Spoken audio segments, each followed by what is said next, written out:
Je vous accueille à double titre comme maire du 5e arrondissement et vous avez bien voulu dire tout à l'heure combien c'était symbolique de vous accueillir ici, à 2 pas du Panthéon, dans un quartier latin qui a fait des droits humains, du cosmopolitisme, de l'ouverture aux autres, son ADN. Et c'est pour moi un plaisir et un honneur. Et puis, je vous accueille aussi comme présidente du comité des maires, que je co-préside avec ma collègue maire de Villepinte. Et je vous ai succédé, vous êtes notre président d'honneur. Les maires se sont mobilisés, j'espère qu'ils se mobiliseront encore plus. Alors, on était tout à l'heure à 1011, je crois. Donc, je pense que nous allons amplifier le mouvement. Évidemment, je salue tout particulièrement les collègues élus, les parlementaires, anciens parlementaires, les anciens maires, les maires, cher Geoffroy, maire du 17e, Gilbert Mitterrand, qui nous fait l'amitié d'être là, Gilbert, président de la Fondation Daniel Mitterrand, et qui a un pied dans le 5e. Mon amie Ingrid Betancourt, Ingrid, tu es toujours fidèle. Alors je disais tout à l'heure que je te vois finalement quand j'accueille le Conseil national de la résistance iranienne, mais qui viennent aussi en voisine. Évidemment, j'accueille aussi l'ancien maire du 2e arrondissement, Jacques Bouteau.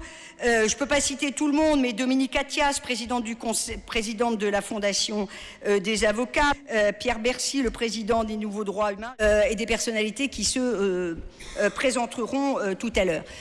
Vous l'avez dit, l'Iran souffre.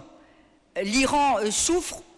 Au-delà de la souffrance, les 3/4 des exécutions aujourd'hui dans le monde, elles sont perpétuées en Iran. Et avec le changement du président, ça s'est hélas pas adouci. Le peuple est affamé, comme vous le savez, avec une inflation folle. Je lisais par exemple que la pomme de terre, qui est l'aliment des pauvres, eh bien la pomme de terre, son prix a été multiplié par 5, 6, qui fait que même les plus pauvres n'arrivent même pas à se nourrir de cet aliment de base. Il y a l'électricité qui est coupée en permanence, qui fait que les écoles, les universités, surtout les centres, les hôpitaux ne peuvent plus fonctionner.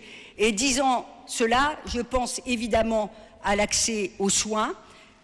Sur les réseaux, on voit que des centaines et des centaines d'Iraniennes et d'Iraniens n'ont plus accès aux soins élémentaires. Ce sont des personnes qui souffrent de cancer, qui ne peuvent pas avoir accès aux médicaments, des personnes qui souffrent de diabète, des personnes qui souffrent de maladies rares, qui ne peuvent plus être soignées.